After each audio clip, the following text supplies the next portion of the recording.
Всем привет! Сейчас в Финляндии, как и много где в мире, не самые светлые времена.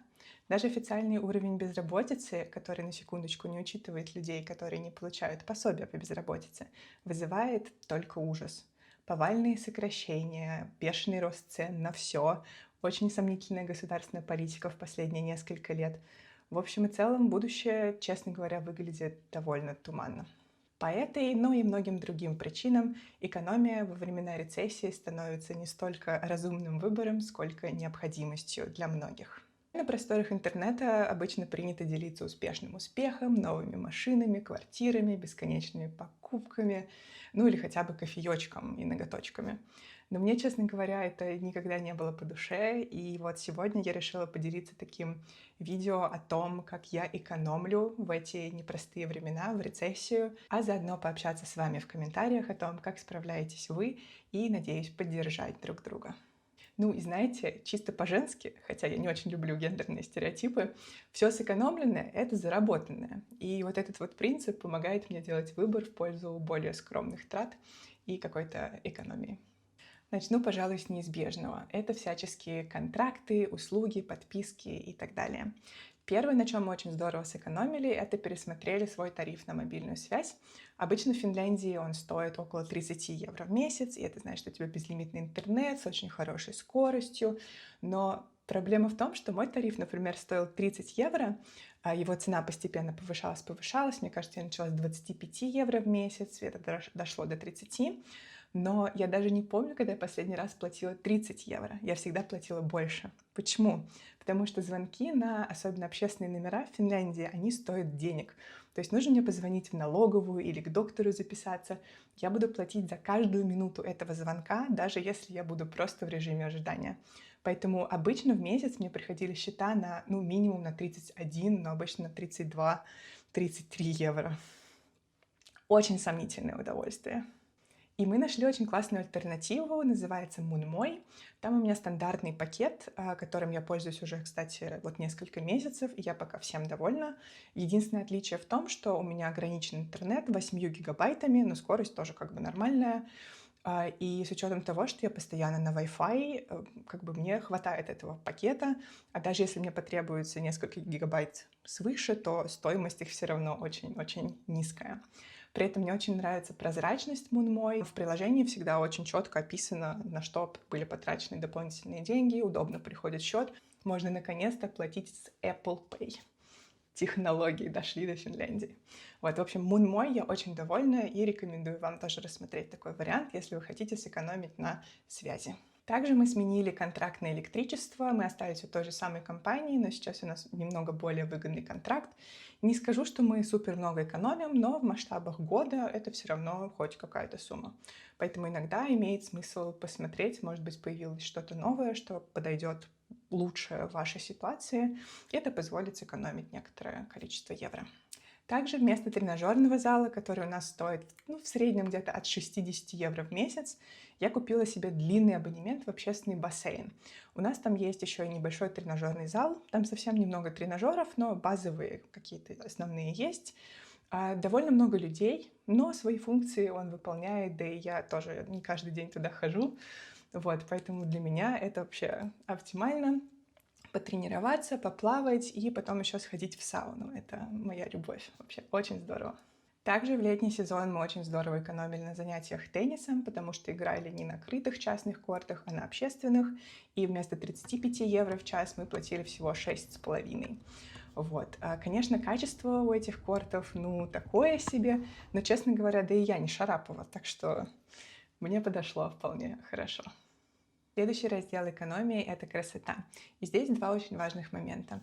Первый, большинство бьюти всяких процедур я стала просто делать дома.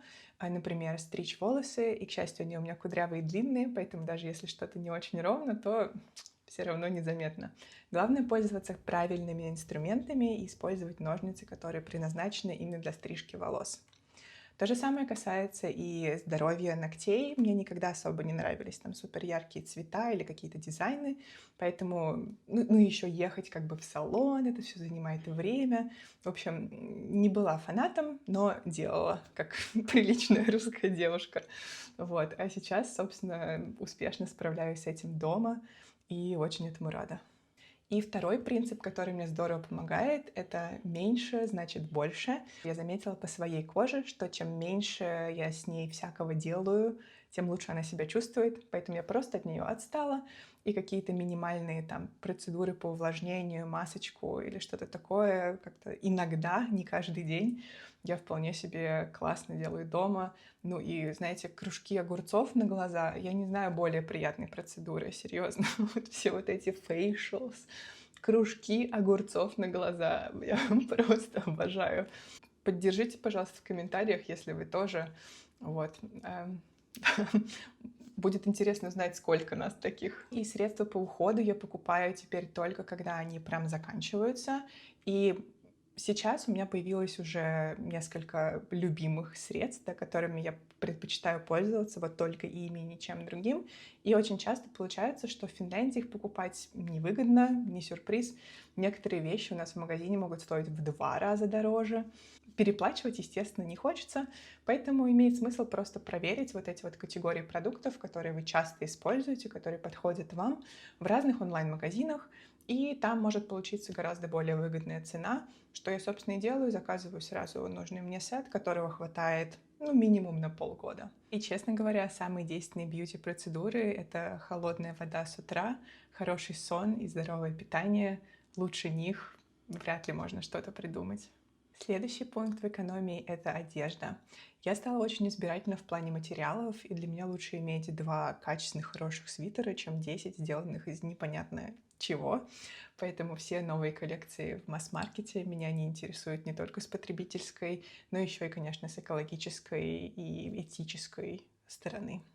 Если уж мне что-то нужно купить, то я скорее отдам предпочтение какому-то такому среднему сегменту. Самое главное, чтобы вещь была сделана из качественных материалов и была хорошего кроя, и я могла ее носить годами.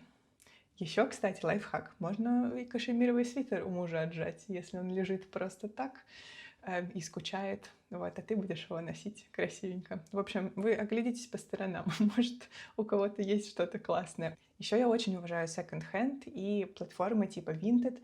Это как Авито, наверное, самое близкое сравнение. И вот недавно я разбирала гардероб и продала там почти на 50 евро вещей, которые я уже довольно давно не носила и вряд ли стала бы носить в будущем. Вот, мелочь, а приятно. Для покупок, к сожалению, Vinted не очень подходит, ну, лично мне, потому что у меня не получается найти там какие-то хорошие вещи, и это либо премиум-сегмент, то есть там перепродажа всяких Dolce Gabbana тоже за солидные деньги, вот, либо тот же самый масс-маркет, за очень скромные деньги, естественно, но просто зачем бы это? Или если вещь хорошая, но она продается не в Финляндии, то стоимость ее доставки будет настолько высока, что уже как-то, ну, не имеет смысла. В секонд-хендах в Финляндии мне тоже, если честно, довольно грустно, потому что большинство выбора у нас состоит из H&M, Lindex, Shein появился в нереальных количествах просто. И везде не натуральные ткани, а какие-то винтажные вещи найти уже гораздо сложнее. Ну и тем более как бы сделаны из хороших материалов и хорошего такого кроя, например, фасона. Вот, поэтому я с удовольствием хожу в секонд-хенды, когда я путешествую. В Германии, например. Кайф, вообще обожаю. В Нидерландах очень классные секонд-хенды. Вот, поэтому это еще может быть такой пунктик туристической программы. Следующий пункт тоже неизбежный — это еда. И еда у нас всегда была не самая дешевая в Финляндии, будем честны. В конце концов, транспортные расходы все-таки влияют на ее стоимость. Но в последнее время просто какой-то коллапс, если честно. Я не представляю, как жить на среднюю зарплату даже, особенно если у вас большая семья. Серьезно, сходить в магазин реально дорого. Что я сделала в этой ситуации? Я посмотрела на категории товаров, которые самые дорогие, вот то, что мы покупаем, и попыталась придумать, чтобы сделать с этим всем. Например, оливковое масло, так же, как и мясные и рыбные консервы, мы теперь заказываем в Италии с доставкой. Например, в Финляндии оливковое масло будет стоить от 20 евро за литр в среднем, и это такая кусачая цена. В Италии это в 2 раза дешевле, то есть 9-10 евро за литр можно найти очень достойное оливковое масло. То же самое касается и пасты, и консервов. Это все будет в среднем в 2 раза дешевле, чем у нас. И, конечно, доставка тоже стоит денег, но она очень быстро окупается, особенно если покупаешь несколько бутылок масла или заказываешь с кем-то там из соседей, из друзей, то как бы это того стоит. Следующий пункт — огромный алкоголь. Следующий пункт огромной экономии — это алкоголь. Э, Ну, тут без лишних слов. Я просто эксперимента ради перестала пить. И вообще, кстати, не страдаю по этому поводу. А уж сколько денег сэкономлено было, боюсь представить. Опять-таки, есть разные сервисы доставки. Конечно, нужно будет заплатить за акциз, то есть если ты покупаешь где-то в ЕС, например, и тебе привозят сюда, но все равно получится дешевле, чем покупать в нашем Алко. Далее свежий хлеб и выпечка, которые я очень люблю, и то, и другое. И можно без колбасы, как бы в моем случае, как бы главное, чтобы хлеб был. В пекарнях у нас вот как бы буханка хлеба большая такая будет стоить от 5-6-7 евро и выше. А булочка, мне кажется, уже обычная булочка с корицей уже давно стоит 2 евро, если уже не больше. Поэтому, естественно, гораздо выгоднее это печь дома. И я завела вот такого друга. Это закваска, мой sourdough starter, который я пеку хлеб. И этой закваске уже больше 2 месяцев, и я просто ей не нарадуюсь. Получается очень-очень вкусный ароматный хлеб, который как-то даже вроде переваривается лучше. Ну, говорят, там нет прям исследований на тему того, какой хлеб лучше. Но это просто по моим ощущениям. Мне нравится думать, что это более здоровый выбор, поэтому я пеку хлеб на закваске. То же самое касается всяких сладостей и выпечки. Я стараюсь это готовить дома, даже не столько из экономии, сколько из-за того, что я могу контролировать количество сахара, который я туда кладу, и всегда стараюсь это делать минимально, вот, потому что мне всегда все покупное, оно супер сладкое, это вот прямо чересчур, там один сплошной сахар, вот, а дома я могу готовить, например, с медом, каким-то кленовым сиропом, вот, и получается просто супер вкусно. Кроме того, выпечка — это потрясающий подарок друзьям, и обычно, когда я хожу в гости, я приношу с собой либо свежий хлеб, либо какой-то киш, булочки, там какие-то самодельные конфеты. Вот, все всегда очень рады, улетают прям на ура. Обычно в тот же день. Также очень непростой такой, больной достаточно пункт про еду — это доставки. Обычно мои ручки тянутся что-то заказать, когда у нас в холодильнике нечего есть. И тогда как бы кажется, что ну вот сейчас проще там какую-нибудь еду привезут, покушаем, все нормально будет. Вот. И я просто стараюсь избегать этой ситуации. Следующим образом я делаю заготовки. Мои самые любимые — это всякие грузинские, наверное, истории. Например, хинкали и хачапури я обычно делаю и замораживаю. Они у нас всегда есть. То есть вот хочется чего-то такого перекусить, можно быстро пожарить хачапури. И котлеты, например, тоже в заморозке. Просто вообще супер. И быстро готовится.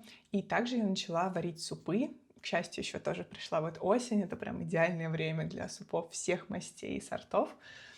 И мне очень нравится сварить большую вот эту вот кастрюлю супа. Он там вкусный такой, наваристый, питательный. Он всегда стоит в холодильнике, поэтому всегда есть что поесть. И потребность в доставках как бы отпадает.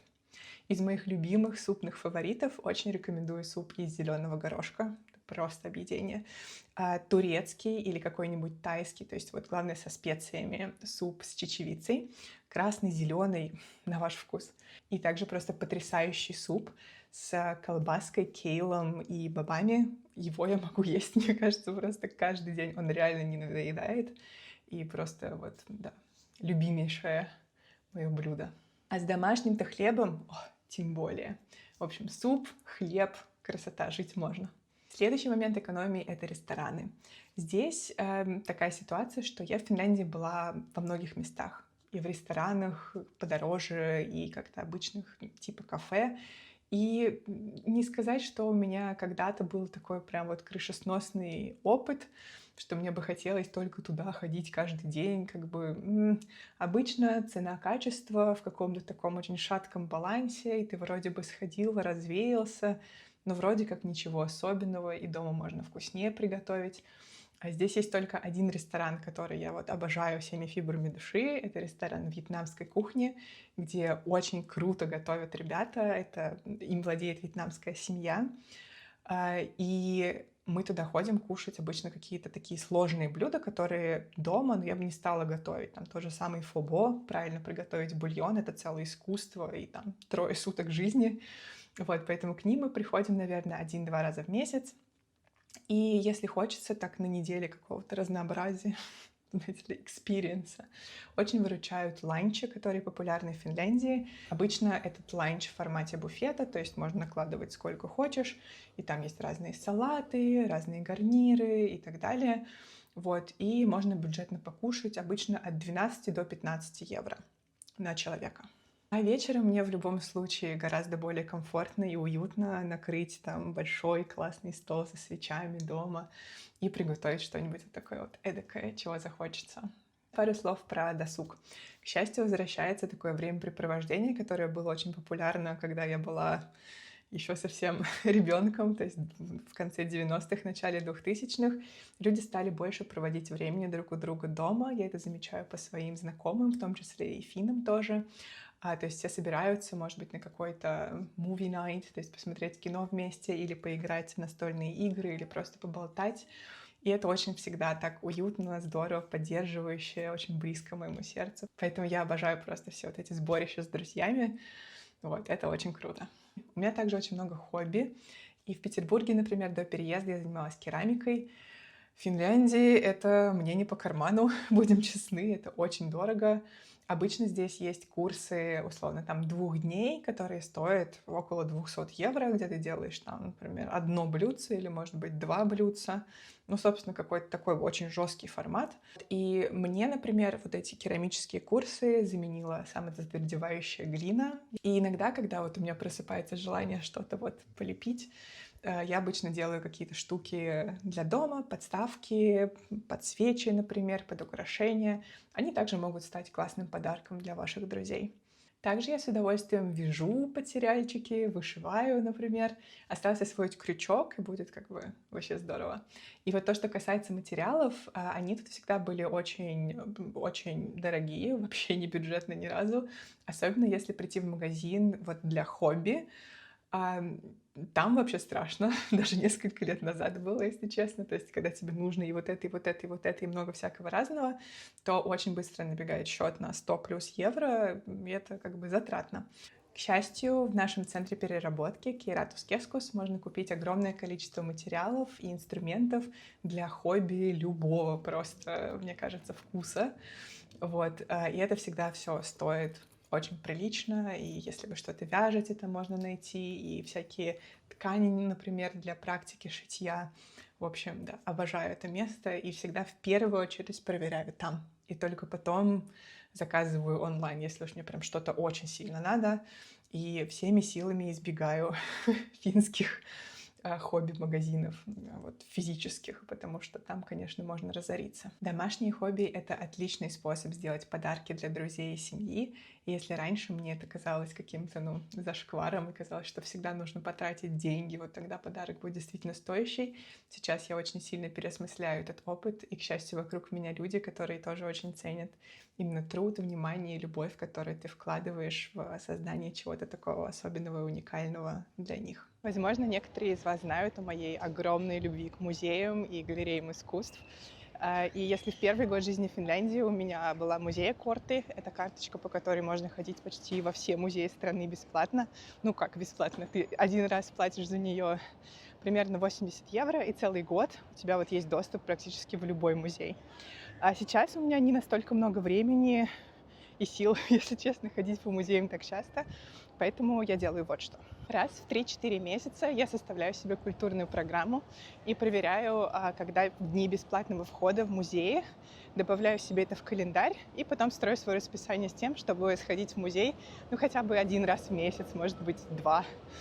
Вот. И сегодня я бегу в музей Киазма, который мне очень нравится. У него всегда бесплатный вход в первую пятницу месяца.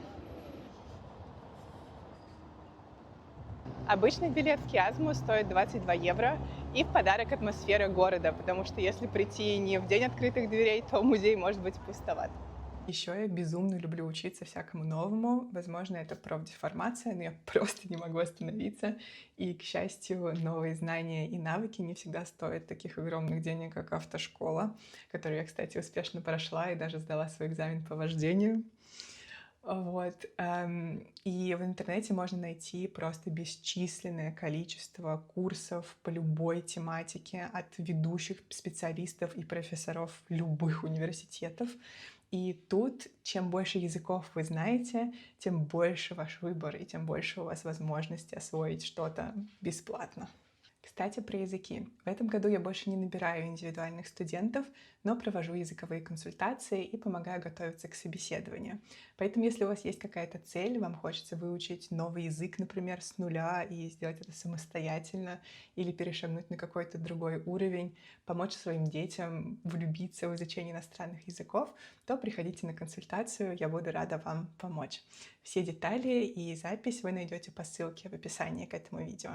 Одна из моих любимейших форм досуга — это чтение, но книги я уже довольно давно не покупаю, спасибо иммиграции, переезды. В Финляндии, к счастью, потрясающая культура библиотек. Здесь можно найти книжку на любой вкус, и много книжек можно даже заказать онлайн, то есть если их нет в вашей библиотеке, можно заказать, посмотреть, есть ли эта книжка вообще в сети библиотек. Например, для столичного региона это Helmet. И если она есть, вы можете встать в очередь на нее, если она у кого-то на руках. И когда подойдет ваша очередь, ее доставят вам прямо в библиотеку. Это все бесплатно. Заплатить придется только если вы заказали что-то и забыли забрать. Вот, я уже так один раз проштрафилась. Ну и напоследок пару слов про то, как ощущается вот эта потребность в экономии в эту рецессию. Назовем эту главу «Чувство и рецессия». Конечно, как и многие в моем поколении, я выросла в эпоху потребления. И у меня на подкорке сидит эта идея, что что-то купить — это себя порадовать, то есть это всегда какая-то вот такая связь, что чувствовать себя хорошо можно только лишь покупая. Но на самом деле, чем старше я становлюсь, тем больше я понимаю, что лучшие вещи в жизни, они бесплатны. Как говорится, the best things in life are free. И это, например, время с близкими, поддержка друзей, возможность заниматься тем, что тебе действительно интересно. И многое-многое другое. Для каждого всегда что-то свое. Поэтому чем меньше денег я трачу на всякие материальные, особенно ненужные мне, вот реально ненужные мне материальные вещи, тем больше у меня получается откладывать на вещи нематериальные. Например, путешествия когда-нибудь, куда-нибудь, даже если это просто соседний город в Финляндии, в той же стране, где я живу. Или новые впечатления, новый опыт. Вот это гораздо более значимо. И это как раз именно то, что приносит мне вот толику, такую небольшую, но все-таки очень важную маленькую часть спокойствия в эти безумные времена. Спасибо большое за просмотр. Я буду очень рада обсудить это видео с вами в комментариях. И до новых встреч. Пока-пока.